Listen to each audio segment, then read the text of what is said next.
O governo está empenhado em manter o aumento do IOF e argumenta que a revogação poderia levar a um shutdown da máquina pública, ou seja, a paralisação de serviços essenciais aqui no país. De volta ao repórter André Anelli. Em reunião com líderes do parlamento, Fernando Haddad chegou a contrariar os auxiliares e manteve pé em relação ao aumento. É isso, André? Exatamente isso, viu, Tiago? Numa reunião que aconteceu ontem, a gente antecipou aqui no jornal Jovem Pan, entre o presidente aqui da Câmara dos Deputados, Hugo Motta, o presidente do Senado, Davi Alcolumbre, e o ministro da Fazenda, Fernando Haddad, não houve nenhum tipo de consenso. E ao final desse encontro, o titular da Fazenda acabou deixando claro que não existe nenhuma alternativa, pelo menos até o momento, para derrubar, então, o imposto sobre operações financeiras, que acaba incidindo em maior parte na compra de moeda estrangeira, também previdência privada, obtenção de crédito, remessa de recursos ao exterior. Então, Haddad continua defendendo essa medida que foi anunciada há exatamente uma semana pelo governo federal por meio de um decreto. Isso gerou uma grande insatisfação aqui no Congresso Nacional, reações inclusive no dia de hoje, como a gente já trouxe, logo após essa reunião entre os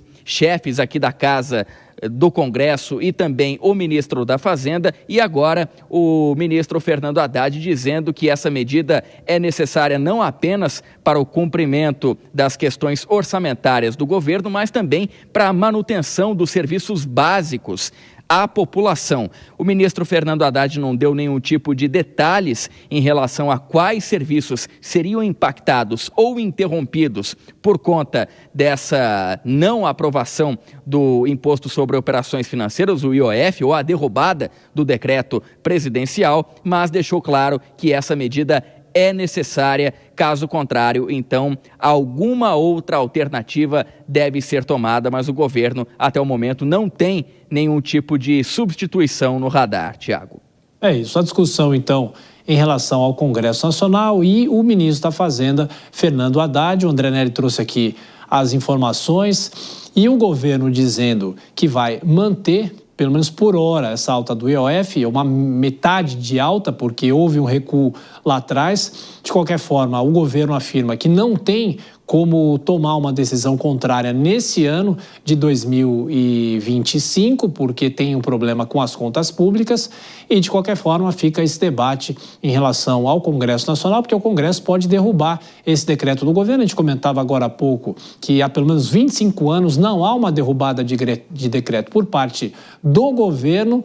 O Congresso Nacional, de uma medida tomada pelo Palácio Planalto, então a gente fica aguardando. Talvez há um consenso, possa haver algum tipo de consenso, o governo está buscando e procurando outros pontos para tentar compensar essa questão do IOF, que é o Imposto sobre Operações Financeiras, porque quando houve o anúncio que foi feito na semana passada, o governo, depois de muita pressão, recuou em parte, mas a medida ainda continua valendo aqui no país.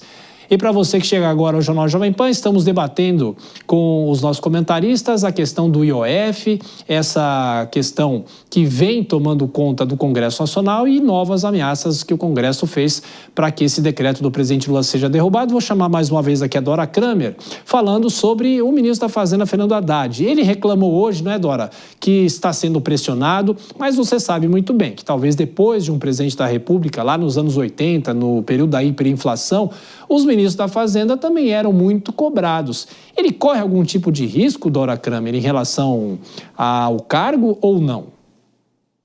Olha, pela primeira vez eu ouço o mundo político, o mundo da economia falar numa fragilização que poderia resultar numa saída do ministro Fernando Haddad. Agora, no governo, isso não é, por hora, cogitado. Seria, assim, as pessoas notando ele muito extenuado, porque muito fragilizado, perdendo uma atrás da outra, o governo não dando respaldo, ao contrário, sofrendo ali um desgaste interno. Agora, eu particularmente, pelo que eu estou vendo até agora, não acredito em saída do Haddad, mas o fato é que, claro que esse cargo Quem tem um livro, você com a sua memória vai lembrar, outro dia a gente falava dele, é o pior emprego do mundo, acho que era do Thomas Trauman, né? Esse Isso. livro.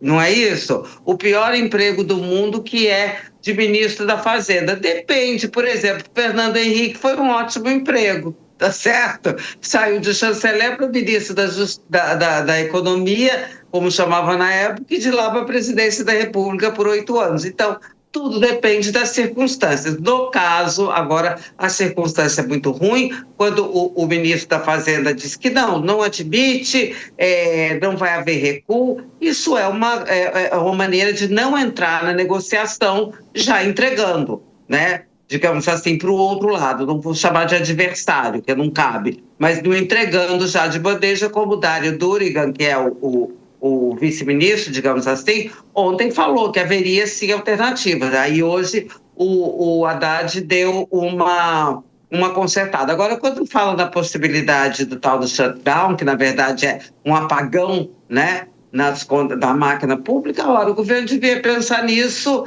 na hora de fazer essa opção por não cortar gastos, porque é disso que o Congresso está falando quando diz medidas estruturantes. É uma maneira, assim, um eufemismo para dizer, meu amigo, Poder Executivo, trata de dar um jeito nisso e começar a pensar em cortar gastos. Mas isso o governo não quer.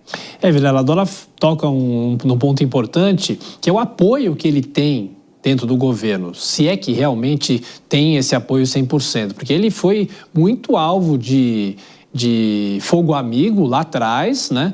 E talvez agora, se o governo começar a ver que ele talvez não consiga se sustentar em meio a toda essa polêmica, vai saber o que acontece. Exatamente, não é fácil, ele acaba servindo de para-raio para uma série de problemas no governo, quando se trata especialmente do cargo de ministro da Fazenda, num contexto como que a gente está vivendo, de um governo que se recusa a promover corte de gastos, a fazer aquilo que as boas regras da finança pública determinam. De fato, o ministro acaba sofrendo com isso. Se num primeiro momento ele era poupado, era tido até como um certo interlocutor confiável, o fato é que a imagem do ministro foi desgastada ao longo desses 2 anos e meio. No entanto, é bom a gente lembrar que Haddad é uma figura muito próxima do presidente Lula e que, eventualmente, a sua queda, ela poderia acabar representando uma derrota para o governo, que já vem combalido em sua popularidade nos últimos meses e que vem aí há pouco mais de 12 meses do início de um processo eleitoral. Então, qualquer movimentação nesse sentido é muito difícil de acontecer.